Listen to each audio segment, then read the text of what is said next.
Graças a paz, meus irmãos, boa noite. Amém. Todos bem? Felizes? Abra sua Bíblia em Apocalipse, por gentileza.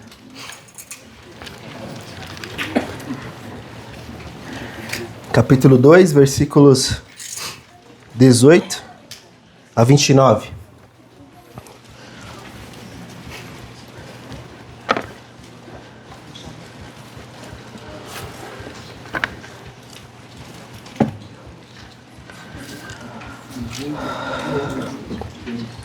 Versículos 18 a 29, por gentileza.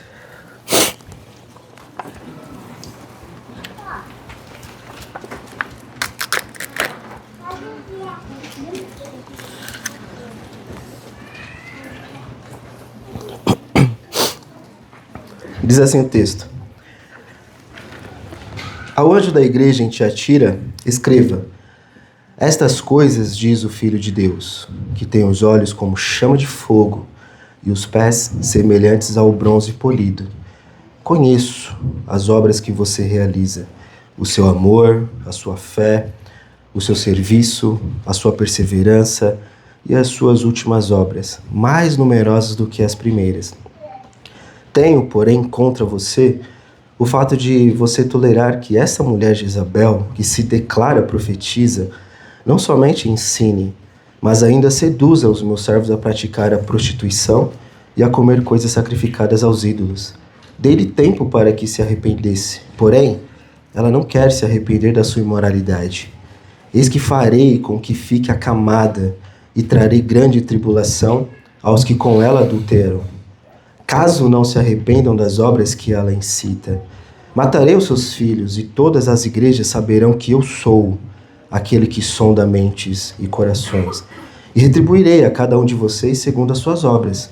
Digo, porém, aos demais de Tiatira, a todos aqueles que não seguem essa doutrina e que não conheceram, como eles dizem, as coisas profundas de Satanás, não porei outra carga sobre vocês, então somente conservem o que vocês têm até que eu venha. Ao vencedor, que guardar até o fim as minhas obras, eu lhe darei autoridade sobre as nações, e com cetro de ferro as governará e as reduzirá a pedaços como se fossem objetos de barro. Assim como também eu recebi a autoridade de meu Pai, e eu lhe darei ainda a estrela da manhã. Quem tem ouvidos, ouça o que o Espírito diz às igrejas. Abaixe sua cabeça.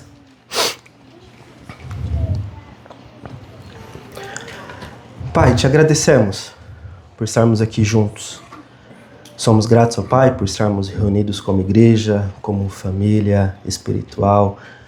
Pedimos ao Senhor que cuide do nosso coração e à medida que a Tua palavra estiver sendo exposta, ó Deus, que o Senhor comunique verdades a nós. Somos Tuas ovelhas. Não sabemos, ó Pai, não saberemos o que fazer, para onde ir, como nos comportar, se o Senhor não falar. Portanto, fale ao nosso coração e nos ajude, ó Pai. E a paz, que excede todo entendimento, toda capacidade humana, guarde o nosso coração e a nossa mente em Cristo. Em nome de Jesus, amém.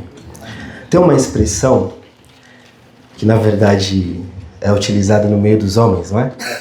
E caso algum homem aqui saiba, por favor, continue a frase que eu irei iniciar. E a frase, na verdade, é um dito popular, não é? E a frase é o seguinte: quem tem barriga? Um homem com barriga? Um homem com barriga? Não tem barrigudinhos aí? Um homem com barriga é um homem com história. Não é? É o que dizem. Não é? E é muito interessante porque os barrigudinhos ficaram com vergonha, não é disso? É muito interessante porque, obviamente, essa é uma expressão informal utilizada no meio dos homens para brincar, não é? Falar que, poxa, eu sou meio barrigudinho porque eu tenho história, eu participei de grandes refeições da família aos domingos, aquele frango com macarrão, um clássico de domingo, não é? Então eu tenho muita história. No entanto, isso pode ser algo um pouco prejudicial. Alguns anos atrás, eu precisei fazer um exame. há alguns anos atrás. Eu fiz o exame, e a médica, fiz o exame de sangue, e a médica acabou vendo ali, e ela disse, meu querido, qual é a tua idade? Eu falei, 29 anos na época. Ela falou, lendo ali o exame, ela disse, se você continuar assim, você vai ter um treco. Você está horrível. Colesterol lá em cima, alto. Se você continuar desse jeito, você vai ter um treco. Ela falou desta forma. Então, para a idade que você tem, você precisa se cuidar. Precisa mudar, trocar a tua alimentação. Parar de comer certas coisas. Aí, entrei na academia. Comecei a cuidar da saúde por causa da minha esposa. Senão, não traria. Aí, quando você entra na academia, você começa a fazer de início ali, você recebe uma avaliação corporal. Aí você faz, recebe, e eu não entendo bolhufas de nada que estava escrito ali, não entendia o que estava escrito ali. E daí a um amigo. E este meu amigo, ele trabalha na área, ele é um amigo muito querido, há mais de 15 anos. E ele disse, Dinão, meu apelido com os amigos de infância é Dino. Ele disse, Dinão, depois eu explico por quê. Dinão, aí ele explicou a frase. Sabe aquela famosa frase, o homem com barriga é um homem com história? Meu irmão, o homem com barriga é um homem inflamado. Você está todo inflamado. E se você não se cuidar, você vai ser um diabético. Aí eu fiquei paralisado, fiquei em choque. Falei, poxa, eu preciso me cuidar. E eu gosto muito de esportes, e eu gosto de acompanhar esportes. E final de semana, quando não tem agenda, eu gosto de assistir Premier League no domingo pela manhã. Com aquela torcida pimenta mexicana. É uma delícia. Sabe aquela bolinha branca de amendoim? Nossa. Tive que parar de comer essas coisas. Muito sódio, né? Ó, tô ficando craque, né? Muito sódio, muita gordura. Por que disso tudo? Porque o médico, ele tem uma visão que nós não temos. Nós não enxergamos aquilo que os médicos enxergam. Eles têm uma certa análise que nós não temos. Eles têm um certo tipo de conhecimento que nós não temos. Então, tive que mudar muitas coisas. Inclusive aqui na Trintas eu não pego elevador mais, eu subo as escadas para fazer o cardio do dia. Então eu tive que mudar muita coisa. E quando nós olhamos a este texto, nós aprendemos isso. Que o Senhor Jesus, ele não é um médico que conhece coisas limitadas. O médico, ele dá um laudo porque ele está vendo você talvez daqui a 2, 3 anos, 4 anos. Agora o Senhor Jesus, ele tem um certo conhecimento, uma certa visão que pode ver a tua situação em relação a uma morte eterna com Satanás ou uma vida eterna com o próprio Senhor Jesus. Jesus, então, ele tem um conhecimento profundo. Ele conhece, ele vê algo que nós não estamos vendo. Ele sabe de tudo aquilo mais oculto que sonda e está em nossos corações, e inclusive está em nossa igreja. Então, sendo assim, eu quero caminhar com vocês, ou pelo menos esse texto aqui, claro, ele está repleto de detalhes incríveis, inclusive detalhes que aprendemos hoje na nossa EBD. Mas pelo menos tem 2 aqui fantásticos, que é o primeiro que eu quero caminhar com vocês, é sobre a pessoa de Cristo. E a pessoa de Cristo está relacionada com o conhecimento dele e a autoridade de Cristo. E por que o conhecimento dele? Observe como inicia o verso 19. Conheço as obras que você realiza, o seu amor, a sua fé, o seu serviço, a sua perseverança e as suas últimas obras, mais numerosas do que as primeiras. É visto aqui o conhecimento que o próprio Senhor Jesus ele tem em relação à sua igreja. Jesus ele faz parte do convívio social da igreja. Ele conhece a profundidade de tudo. Tudo aquilo que se passa dentro de uma igreja, Jesus sabe. Nada, absolutamente nada, fica oculto aos olhos do Senhor. Não só da nossa igreja, obviamente, mas de qualquer igreja, de todas as igrejas que existam. Jesus, ele sabe. Jesus, ele conhece tudo. Ele sabe de todas as coisas que está dentro da igreja. E uma dessas coisas que ele conhece e que o texto ele nos informa é algumas características. E essas características diz respeito sobre amor, fé, serviço e perseverança. O Senhor Jesus, ele olha para a igreja e ele diz: eu sei das qualidades boas que vocês têm. Eu sei que vocês têm algo que, inclusive, a própria igreja de Éfeso não tem. Que a igreja de Éfeso, então, ela perdeu o amor e precisava retornar ao primeiro amor. A igreja de Éfeso, então, era uma igreja fraca no amor. A igreja de Tiatira era uma igreja forte no amor. E Jesus, ele conhecia as qualidades. Uma igreja cheia de fé e de amor resultará no serviço em perseverança. Uma igreja que tem a fé e tem o amor, ela irá servir com muita dedicação. A fé e o amor será algo refletido em cada área de serviço da igreja. E Jesus, então, ele conhece as qualidades boas que você tem, que eu tenho, que esta igreja tem. Jesus, ele conhece, mas tem uma coisa que aquela igreja estava errando. No verso 18, quando ele inicia dizendo o Filho de Deus, é uma expressão muito interessante porque nos tempos antigos, naquela região, havia um homem que era intitulado filho de Apolo, ou filho de Zeus, na verdade, que era Apolo. E ele se intitulava um soberano, uma pessoa de cheia autoridade. Jesus, quando ele se apresenta como filho de Deus, ele está dizendo que ele é o único que tem uma autoridade naquela igreja, em qualquer área da região ali. Todos precisam reconhecer essa filiação de relacionamento íntimo que o Senhor Jesus tinha com o próprio Pai. Isso é muito visto no Evangelho de Marcos, quando o início de Marcos diz, princípio do Evangelho de Jesus Cristo, Filho de Deus. O autor reconhece quem é Jesus. Logo após, em seguida, ele utiliza a própria voz de Deus. Este é o meu filho, em quem eu me agrado. Depois, ele utiliza certos personagens como Satanás, como espíritos imundos, reconhecendo que Jesus era filho de Deus. Um pouco mais à frente é visto Pedro reconhecendo Jesus como filho. Depois é visto um indivíduo chamado José de Arimateia, reconhecendo que Jesus é filho de Deus, é filho do Altíssimo.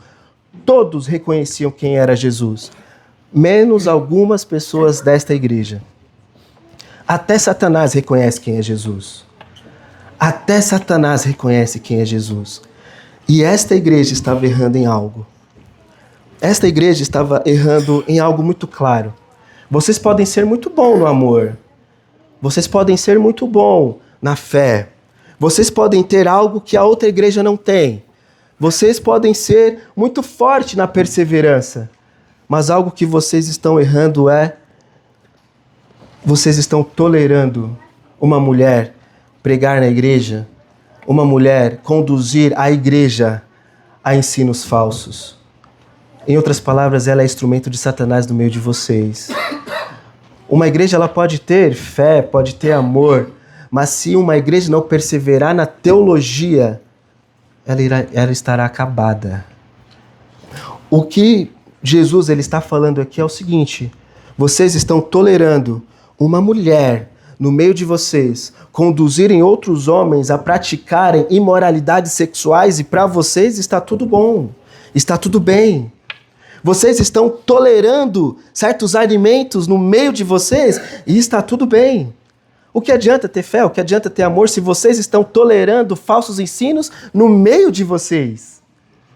Jesus, ele conhece a profundidade e diz, olha, sabe qual é o problema? É que o pastor da igreja não está assumindo uma responsabilidade de pastor, que é expulsar esta mulher no meio deles. O próprio pastor estava errando. O próprio pastor de Tiatira. Uma teologia forte não levará ao erro, mas à piedade. E é muito interessante aqui que, quando diz esse conheço, ele não apenas conhece as qualidades, mas ele conhece a imoralidade que estava no meio da igreja. E aqui talvez tenha alguns embates teológicos ao afirmar que esta mulher, Jezabel, realmente poderia ser uma mulher que estava no meio da igreja, conduzindo a igreja ao erro, ou como pode ser apenas um eco de 1 Reis capítulo 16, no qual houve uma mulher chamada Jezabel que conduziu o povo, a nação de Israel inteira, a adorar outro Deus chamado Baal. Uma mulher conduziu a nação inteira a adorar outro Deus. No meio de vocês, tem uma pessoa que está conduzindo todos vocês a adorar outras coisas. E quando vocês colocam imoralidades sexuais no meio de vocês, vocês estão idolatrando, adorando outra coisa que o próprio Senhor Jesus não permite. O que adianta você ter fé, você ter amor, se você permite imoralidades sexuais, se você permite pornografia dentro da sua casa? O que adianta você perseverar em algo se no íntimo do seu quarto ou do seu banheiro você comete pecados ilícitos? O Senhor Jesus, ele está dizendo, eu sei das suas qualidades, mas eu também sei o que você faz no íntimo da sua casa, do seu banheiro. Eu sei. Eu sei. Conheço tudo. Isso aqui é um eco muito forte sobre a imoralidade. E não apenas aquela mulher estava conduzindo a igreja a cometer pecados imorais, mas estava conduzindo a própria igreja a comer coisas que a própria lei não permitia. Uma teologia fraca, não ter uma base ou um fundamento forte teologicamente, irá nos levar ao erro, à ruína. Aí surge garotos falando sobre Of the King, The Power, nós achamos lindo. Surge hereges como Ed René Kivitz, eu não tenho medo de falar isso, Ed René Kivitz, e batemos palma para ele. Levantam pessoas que falam português belo, português bonito, Agenor Duque, Agenor Truque. Batemos palmas para eles. Jesus, ele já nos alertou sobre isso. O erro de vocês não é que você tem amor, o erro de vocês não é que vocês perseveram, o erro de vocês é que vocês estão tolerando um falso ensino. E este falso ensino está cegando a adoração de vocês ao ponto de vocês pecarem, cometerem um erro grotesco, imoralidade sexual. Acabe, ele se casou com uma mulher que não era para se casar. Só por questões políticas, talvez, um dos problemas. E levou a nação inteira ao erro. João, ele está fazendo um eco aqui. O engano é uma das ferramentas que Satanás ama usar para prejudicar a igreja. Para nos prejudicar. Foi isso que ele fez com o próprio Senhor Jesus. Se tu és o Filho de Deus, transforma. A beleza do texto é como se ele estivesse fazendo um eco de Gênesis. Lembra de Gênesis? Capítulo 2, Deus disse a Adão, Adão, não coma. Porque se você comer, você vai morrer, Adão. Deus não faz cirandinhas com a sua palavra. Aí no capítulo 3, vem Satanás e destrói tudo. Quando nós vamos então para Mateus, um capítulo anterior, no capítulo 3, igual Gênesis, veio o batismo e diz, este é o meu filho amado em quem me comprazo. Aí no capítulo 4 vem Satanás, o capiroto, e diz, se tu és o filho, transforma. Igual Gênesis. Satanás adora enganar, não adora? Ele usa o engano para prejudicar o nosso intelecto. O falso ensino para nos prejudicar. Era isso que estava acontecendo. Satanás estava enganando o povo por meio de uma mulher para prejudicar a comunhão e a unidade. A igreja não estava dando atenção para um falso ensino que estava no meio deles. É como se Jesus ele estivesse corrigindo expectativas equivocadas. É por isso que o texto grego aqui, na verdade, a NAA, ela começa o verso 20 da seguinte forma. Tenho, porém. A tradução melhorzinha aqui seria, mas, porém, contra você tenho. Essa seria a tradução. Porque o mas ali é uma ruptura, uma quebra de raciocínio. Está dizendo, vocês estão olhando somente para isso, mas está na hora de vocês olharem para outra coisa no meio de vocês. Era como eu estava uns anos atrás. Eu só estava olhando para a pimenta mexicana, a torcida, a bolinha branca. Nossa, que delícia. Mas não estava olhando que aquilo estava prejudicando meu colesterol. Eu ia ter um treco. Jesus está falando, vocês estavam olhando somente para isso. E olhar só para isso prejudica o ensino. Vocês não estão percebendo que a igreja precisa ter um ensino forte teologicamente falando. Não é momento apenas de olhar só para o amor, mas é olhar também para a teologia.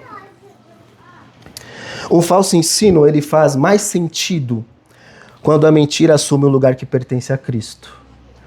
O falso ensino faz mais sentido quando a mentira assume o lugar que pertence a Cristo. E o dualismo aqui, que é visto no texto, que João ele gosta de fazer muito esses dualismos aqui, é entre a postura de Satanás e a postura de Cristo. Satanás aqui, então, qual é a postura do capiroto? É de levar o povo ao erro, é enganar o povo o tempo todo, por meio de falsos mestres. Agora, qual é a postura de Cristo? Misericórdia. E misericórdia faz parte da excelência moral de Deus, no qual Satanás não tem. Satanás não é misericordioso. Meu querido, Satanás não está nem aí para você. Você acha que ele está feliz com a sua família? Ele bate palma para a sua família? Nossa, que viagem você... Satanás quer acabar com a sua vida, meu filho. Satanás quer acabar com a igreja. Ele está nem aí quantos filhos você tem, qual é o salário que cai na sua conta. Ele não está nem aí. Você acha que Satanás vai levar dinheiro para o reino dele? Que lindinha. A beleza do texto é observar que Satanás tem que lindinho, né? Satanás tem uma postura, mas Jesus também tem outra. Qual é a postura de Cristo? Eu estou dando tempo para que ela se arrependa. Para que olha a misericórdia de Deus. Isso aqui é algo fantástico no texto que talvez nós não consigamos compreender a profundidade da misericórdia de Deus. Como pode? Olha só o nível do coração daquela mulher, daquelas pessoas que estavam cometendo este erro, e Cristo ainda diz, estou dando tempo. Sabe quando a mãe fala para os filhos? Melhor você parar, hein? Eu ouvi muito isso da minha mãe. Rapaz, o chinelo da mamãe era... Você é doido. Jesus ele estava dando tempo para eles se arrependerem. O que estava triunfando aqui não é o engano de Satanás, era a misericórdia de Deus. O que Jesus também estava conduzindo os olhares daquele povo está na hora de vocês olharem para a misericórdia de Deus. Talvez você errou essa semana, eu errei essa semana, fiquei bravo com um cara que foi arrumar a máquina de lavar em casa, fiquei louco com aquele cara, fiquei possesso com aquele cara, fiquei louco. Pequei contra ele mesmo, pequei. Nós erramos, você erra, mas precisamos olhar para a misericórdia de Deus e falar, Pai, que a Tua misericórdia me alcance mesmo. Esta igreja estava errando. Prostituições, imoralidades sexuais, comendo coisas ilícitas.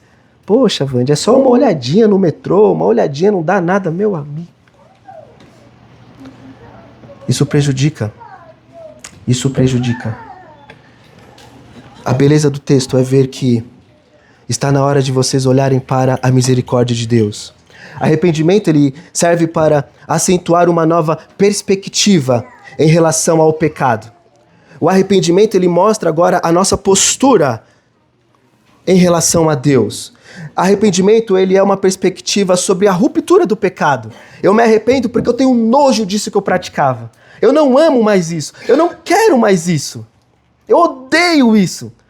Aí vem o arrependimento. Arrepender-se significa corrigir-se com Deus.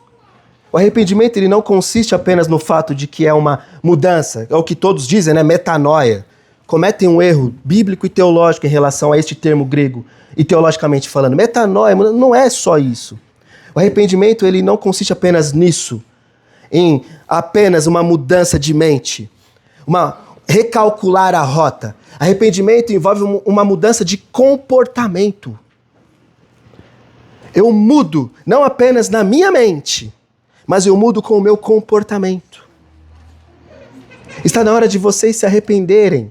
Se vocês estão praticando isso no meio de vocês, te atira. Se arrependam, mudem o comportamento de vocês. Isso é maravilhoso no texto. O Senhor Jesus é gigantesco. Ele enxerga coisas que nós não enxergamos. Cristo tem misericórdia para você. Satanás tem destruição. Satanás tem engano. Satanás tem erro. Cristo tem misericórdia. Isso significa que quando nós nos arrependemos, isso significa que nós rompemos com aquilo que estava prejudicando o nosso relacionamento com Deus. Aqui na igreja, algo estava prejudicando o relacionamento deles com o próprio Senhor Jesus. E a beleza disso é, como nós aprendemos aqui na liturgia do culto, inclusive até o próprio Sandro falou sobre isso, de que Cristo é quem governa, não é? Aprendemos isso na nossa confissão batista. Cristo é quem governa, Cristo é quem instrui.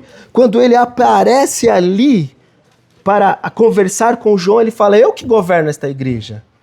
Quando eu falo sobre algo que está acontecendo, não é porque eu não amo vocês, é porque eu amo vocês. Algo estava no meio deles. O exemplo disso nós temos em 1 Tessalonicenses, capítulo 1, versículos 9 a 10. É visto que a igreja em Tessalônica abandonaram os ídolos para servir exclusivamente a Deus. Isso é um arrependimento. Eu mudo a minha mente, porque algo estava governando a minha mente em relação à adoração, pois isso é uma idolatria. Eu adoro outros deuses, eu amo outros deuses, mas agora eu também mudo o meu comportamento. Aquilo que prejudicava a minha mente não prejudica a minha postura com Deus.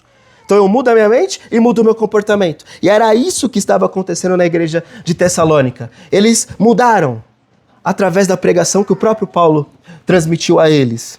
A idolatria era algo visível no meio deles. Era uma separação contra o próprio Senhor Deus. Essa igreja estava vivendo isso. Senhor Jesus, está na hora de vocês olharem para a misericórdia. Está na hora de vocês olharem para a excelência moral de Deus. Mas a beleza do texto ainda está em um versículo. Acompanha, eu não vou conseguir explicar o texto inteiro, mas veja só. Eu vou ler a partir do versículo 20. Tenho, porém, contra você o fato de você tolerar que essa mulher, Jezabel, que se declara profetisa, não somente ensine, mas seduza os meus servos a praticar a prostituição e a comer coisas sacrificadas aos ídolos. Dei-lhe tempo para que se arrependesse, porém ela não quer se arrepender da sua imoralidade. Eis que farei com que fique acamada e trarei grande tribulação aos que com ela adulteram, caso não se arrependam. Matarei os seus filhos e todas as igrejas saberão que eu sou. Essa expressão é fantástica no texto. Aqui em grego é ego eimi, que é eu sou, que isso aqui é visto no Evangelho de João. E João, ele utiliza muito isso. Eu sou a porta, eu sou o verdadeiro pastor, eu sou isso, eu sou aquilo. Aqui o que ele diz? Veja bem, eu sou aquele que sonda mentes e corações. Ele é aquele que examina mentes e corações. A ideia aqui pode ser traduzida como eu conheço a sua consciência ou os seus rins. Essa seria a tradução do grego aqui. Eu conheço a profundidade. Pode parecer uma tradução meio estranha, mas seria a tradução mais literal do texto aqui. Eu conheço até os seus rins. Por quê? Porque isso é uma expressão hebraica que ocorre em muitos textos do Antigo Testamento. Seja em Salmo 7, seja em Jeremias 11. Isso são sinônimos para se referir ao ser mais íntimo, que oculta a moral, os sentimentos e o pensamento. Jesus, ele utiliza de uma estrutura hebraica aqui para dizer o seguinte, eu conheço tudo da sua vida. Jesus agora ele começa de cima e vem afinilando. Eu conheço a igreja, tudo que está na igreja, tudo que acontece na igreja, mas eu conheço a sua mente, o seu coração. Literalmente seria assim, eu conheço a sua consciência e o seu rim. Será que tem pedra no seu rim? Brincadeiras à parte. Mas essa seria a tradução. Eu conheço tudo da sua vida. É como se Jesus estivesse falando o seguinte, você, a sua mente, o seu coração, não escapa de mim. Você não tem para onde correr, meu filho. Você não tem que eu te vejo. Eu te sondo. Eu te conheço. Porque eu sou. E Jesus dará algo à igreja. Jesus dará algo a essas pessoas. Ele retribuirá a cada um com a sua própria obra. Deus julga uma pessoa ao entregá-la ao seu próprio juízo. E isso nós aprendemos em Romanos. Uma das piores formas de Deus a julgar alguém, não é? É entregá-la ao seu próprio pecado.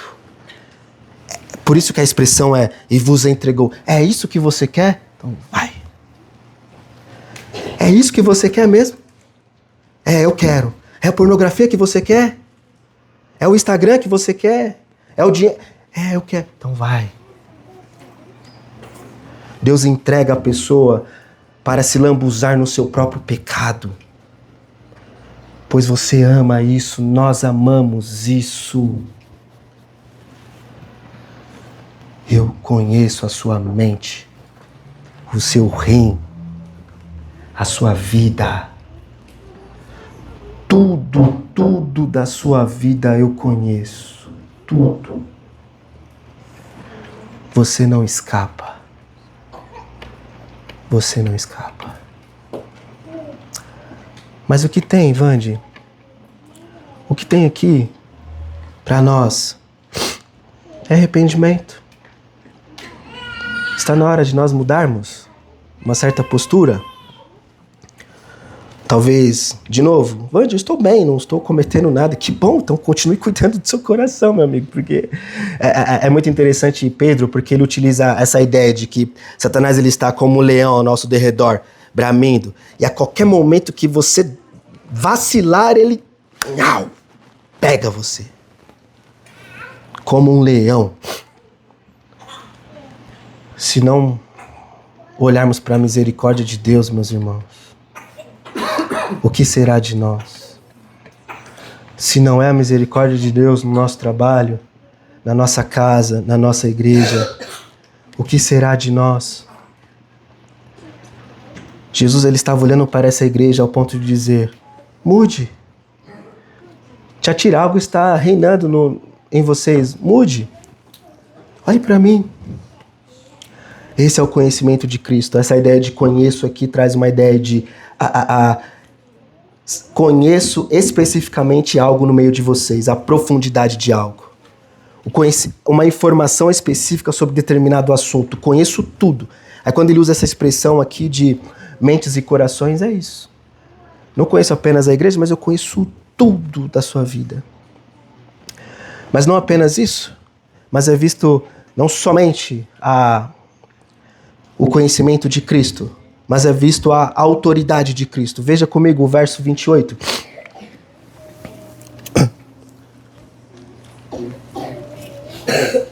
Diz o verso 28. Assim como também eu recebi a autoridade de meu Pai, e eu lhe darei ainda a estrela da manhã. Quem tem ouvidos, ouça o que o Espírito diz às igrejas. Aquele que perseverar e não continuar tolerando falsos ensinos, experimentarão algo sublime da parte do Senhor, que é a autoridade. Jesus aqui ele está se referindo a algo que ele disse aos seus próprios discípulos, em Mateus capítulo 28, verso 18, quando ele diz: toda a autoridade que me foi dada no céu e na terra. É como se Jesus estivesse compartilhando algo com a sua própria igreja. Jesus governa sobre a terra como os reis dos reis, como o Senhor dos senhores, pois o seu nome é conhecido em toda a nação do mundo. É belo ler Salmos, porque Salmos ele utiliza uma expressão dizendo confins da terra, que também é utilizada em Isaías. E Lucas ele se utilizou desse termo para dizer que o evangelho ele será pregado nos confins da terra. Os confins da terra conhecerão quem é o Senhor Jesus. Não tem espaço, não tem uma nação, não tem uma região que não reconheça que o Senhor Jesus é rei.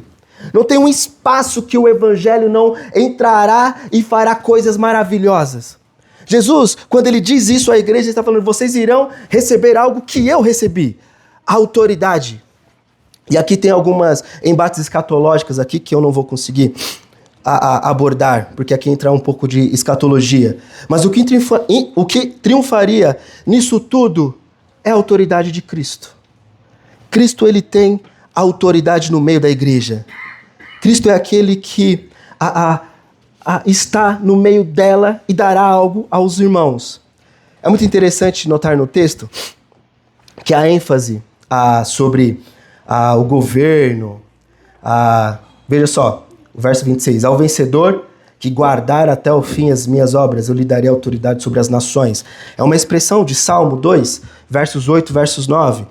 E ao falar do vaso de barro, isso e darei às nações, isso é um eco citando o Salmo 2. E é muito interessante porque um bom judeu, ao fazer as suas orações, ele estava expressando tudo aquilo que ele estava sentindo. Por isso que Jesus Cristo, ele cita o Salmo 22, ao dizer Eloi, Eloi, lama sabachthani. Porque ele estava expressando aquilo que ele estava sentindo. E um bom judeu fazia isso. Quando o texto ele faz este eco aqui, ele está falando, sabe o que eu estou sentindo? Ele está expressando aqui algo mais íntimo dele mesmo. E a ideia de governo aqui, na tradução, seria pastorear. Eu irei cuidar de vocês. Eu irei governar vocês. Pois a tarefa do pastor é cuidar das ovelhas. E isso diz respeito a protegê-las de qualquer danos. E esses danos eram os falsos ensinos. E ele usa a vara, que é feita de madeira, com ela. E ele ataca qualquer pessoa que pretenda ferir as suas ovelhas. É por isso que Davi ele diz sobre a vara, no Salmo 23. Ele protegia as ovelhas de qualquer coisa que pudesse acontecer ali. Jesus está fazendo a mesma coisa. Eu protejo a minha igreja. Eu cuido da minha igreja. Nenhum falso ensino deve reinar na minha igreja. O que deve reinar na minha igreja é Ele mesmo. É Jesus Cristo. Não se engane, meus irmãos. Uma igreja saudável não é uma igreja com um orçamento grande. Eu vi isso em uma EBD que o Sandro deu, no Ruge ainda. Ele disse exatamente isso. Uma igreja saudável não é uma igreja que tem dinheiro. Uma igreja saudável não é uma igreja que tem 10 mil membros. Uma igreja saudável é uma igreja que expressa o amor de Cristo. Persevera no ensino correto. Os irmãos amam uns aos outros. É visto aqui a autoridade de Cristo. Eu tenho autoridade no meio de vocês. Jesus ele termina a carta dizendo o seguinte, verso 29. Aquele que tem ouvidos, ouça o que o Espírito diz às igrejas. Uma tradução daqui seria o seguinte. Quem tem orelhas, essa seria a tradução. Quem tem orelhas, ouça o Espírito diz às igrejas. Essa seria a tradução. Quem tem orelha. E por que ele diz isso? No sentido de, aquele que tem ouvidos, ouça. Aquele que tem ouvidos, ou aquele que tem orelha, preste atenção. Exemplo. Está chegando o final de semestre. E final de semestre tem provas. Aí, quinta-feira, eu dei uma prova no seminário. E a prova tinha 2 perguntas, só. E à noite eu dou aula das 7 às 10. Aí, no dia de prova, a prova é das 7h30, né? Das 7h15, 7h30 até as 9. E tinha 2 perguntas. E uma das perguntas era você preencher a tabela. Aí, o que eu fiz? Troquei a ordem das tabelas. Falei aos alunos, olha, estudem tal tabela, vocês precisarão decorar as terminações do particípio e colocar na tabela. Ok? Fichinha, professor. Maravilha. Só que eu não segui a ordem do livro. Eu troquei. Aí, peguei a prova e antes de dar a prova eu falo isso para todos os alunos. Inclusive eu falo até aqui na Trinta. Eu falo assim, olha, façam com atenção. Leiam. Paciência. Calma. Não faça correndo. Os alunos pegam a prova às 7h30 e querem entregar às 7h40. Calma. Aí, o que os alunos fizeram? Preencheram tudo aquilo que eles decoraram, mas não se atentaram que eu troquei a tabela. E eu avisei antes. Ou seja, quem tem ouvidos, ouça. O que o Vande diz, eu tô brincando. Ouça. Era isso que Cristo estava falando. Quem tem ouvidos, quem tem orelha, preste atenção no que Jesus está falando. Nós temos orelhas. Nós temos ouvidos. A pergunta é, será que nós estamos dando atenção ao que Jesus está falando à igreja?